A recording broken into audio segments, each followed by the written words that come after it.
Las gracias a la organización de Despiello por su perseverancia, por darle continuidad a este Festival Internacional de Documental Etnográfico del Sobrarbe, convertido en una de las, a mi juicio, citas más interesantes del calendario cultural de Aragón.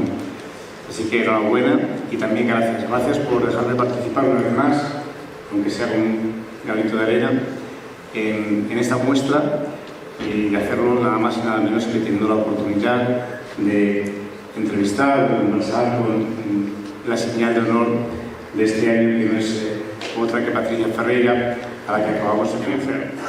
Tenemos un enorme problema de despoblación. Ese es que sería el tema para un documental. Sin duda lo es. Sin embargo, yo creo que es un tema para un documental. De hecho, es el tema de muchos documentales. Yo he visto, creo recordar haber visto gente o documentales muy interesantes sobre ese tema, ¿no? Y lo cual no quiere decir que no esté tratado todo, y a lo mejor es un tema que se ha tratado durante un tiempo y que ahora se ha olvidado y a lo mejor habría que volver a hacerlo, posiblemente, ¿no? Evidentemente, en cada momento a lo mejor habría que profundizar en ese tema desde un punto de vista diferente. Yo creo que lo que significa el abandono de unas zonas, de unos pueblos, hace 20 años no es lo mismo que lo que significa ahora. A lo mejor ese tratamiento de este tema, que como bien dices es un motivo de documental, y creo que hay fantásticos documentales, estudios, trabajos, gente pensando sobre ello, no digo que no haya que ponerlo al día también, seguramente. Y ya lo contaba algunas veces en sus letras José Antonio Labordeta. Permíteme que haga una pequeña mozilla e introduzca a su nombre, porque lo contaba de verdad, estaba preocupado por la despoblación en el que le gustaba pisar en nuestro territorio, y además tú fuiste realizadora de varios capítulos de País en la Mochila, que recuerdo que desde José Antonio, a ti también conocemos como el abuelo, ya sabes que en Aragón le llamábamos Gerardo también la Labordeta o el abuelo. Es curioso, ¿no? Pero cuando recuerdas a una persona como Labordeta, a mí lo siento, pero no me vienen a la memoria grandes cosas. O sea, no me viene aquel momento en que dijo, no. Pero yo creo que iba con su carácter. A mí me vienen a la memoria las noches en los hoteles donde nos hospedábamos, pues en los programas que hicimos juntos en Galicia, en Murcia, aquellas noches después del rodaje, en que él invariablemente pedía para cenar una tortilla francesa y un tomate cortadito con aceite y salsa. Invariablemente. Todas las noches. Entonces, el saber que él se iba a sentar aquí a tomar aquello que siempre era lo mismo y que siempre había un hueco a su lado, una silla donde sentarse para seguir charlando de lo que había pasado en el día o de lo que íbamos a hacer al día siguiente, ese es el recuerdo imborrable que yo tengo de él, que ya sé que no es una gran cosa, pero para mí es la imagen recurrente de suya que me viene constantemente. No, pero dicen muestras como la de Despiello. ¿Qué opinas de ese tipo de muestras? ¿Son necesarias? ¿Son meramente testimoniales? ¿Son más importantes de lo que pueda parecer? Pues vamos a ver, aquí, y lo siento si hay gente que a lo mejor se puede ofender, depende. Vamos a ver, una muestra como la de Despiello es importante y tiene razón de ser si se hace bien, si se hace tan bien como estoy viendo que se hace aquí.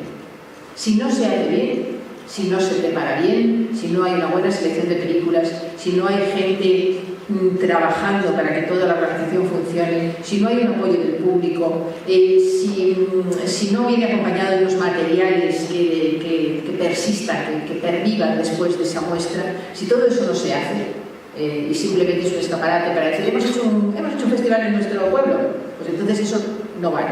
Si es como estoy viendo que es aquí, entonces no solamente es necesaria, sino que es imprescindible. O sea, es el camino por el cual el cine más importante, más comprometido, más difícil, pero que al final nos sirve de más, nos es más útil, nos es más gratificante, puede llegar a la gente, puede llegar a su público, que es a donde tiene que llegar todos. Pero en cambio los grandes documentales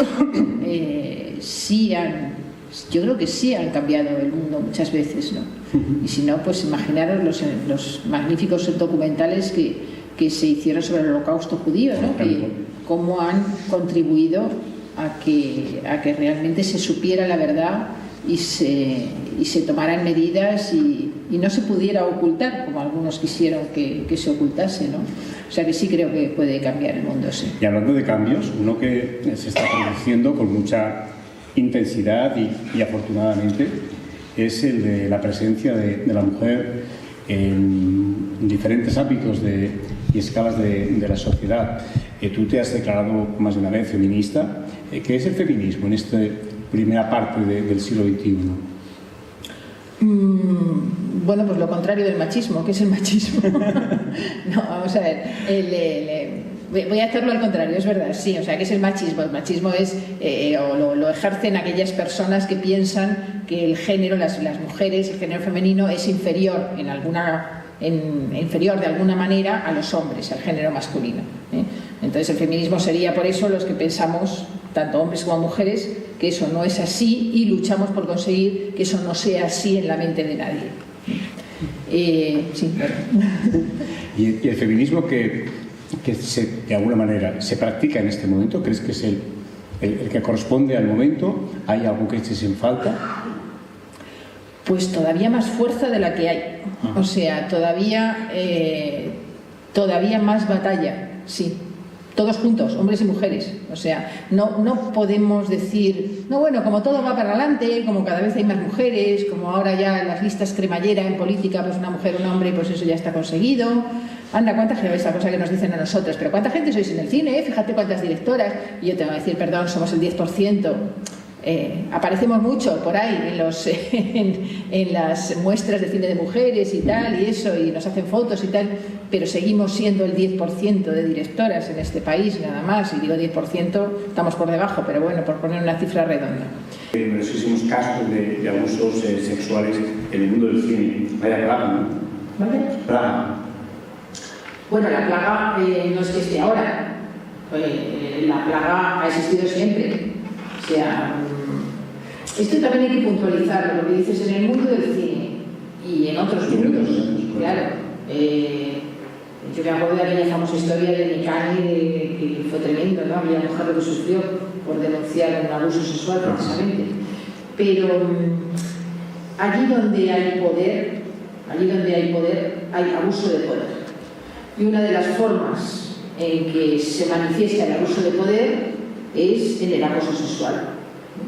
Yo tengo poder sobre ti, voy a hablar ahora de hombre y mujer, pero podría darse entre mujeres y entre hombres, pero hablando de hombre y mujer. Yo tengo poder sobre ti porque soy tu jefe, porque te puedo dar un trabajo, porque puedo conseguir que hagas una carrera, y ese poder que tengo sobre ti, abuso de él y lo convierto en abuso sexual, ¿no? Y te digo, todo eso te daré si accedes a mi favor, a darme tus favores, ¿no? Entonces esto es una cosa que creo que va unido al poder, a quien detenta el poder, que puede tener puede caer en ello, ¿no? ¿Qué pasa en el mundo del cine? Claro que existe, claro que ha existido enormemente. Yo confío en que exista menos ahora, sigue existiendo, pero yo sí conozco casos de actrices, concretamente, que en un momento de su carrera lo tuvieron que dejar, porque no podían soportar la presión que suponía el acoso sexual. Entonces, esto es así. Y cuando ahora alguien tiene el inmenso valor de denunciar, está bien aquello de la presunción de inocencia, es importantísimo y una sociedad democrática se basa, entre otras cosas, en eso. Pero yo, en principio y a priori, si alguien tiene el valor de denunciar, la apoyo. ¿Por qué? Porque seguramente irán contra ella y dirán, esto no ha sucedido, no tienes testigos. Digo, claro, es que nadie tiene testigos de eso. Nadie es un acosador sexual con testigos alrededor. Mirarme como acoso, ¿no? Mirarme cómo prometo a esta chica un estupendo trabajo si se viene a la cama conmigo. Esto no se hace en público. ¿Cómo vas a tener testigos? Entonces, se acusa poco públicamente porque te pueden acusar a ti de estar mintiendo, ¿no? Entonces, yo a priori, y con todo el respeto a la presunción de inocencia y por nada del mundo pensaría que hay que ir contra nadie hasta que no se demuestre que es culpable, pero sí creo que si alguien denuncia, seguramente creo que tendrá razón, porque si no, no lo haría. Patricia, ¿no?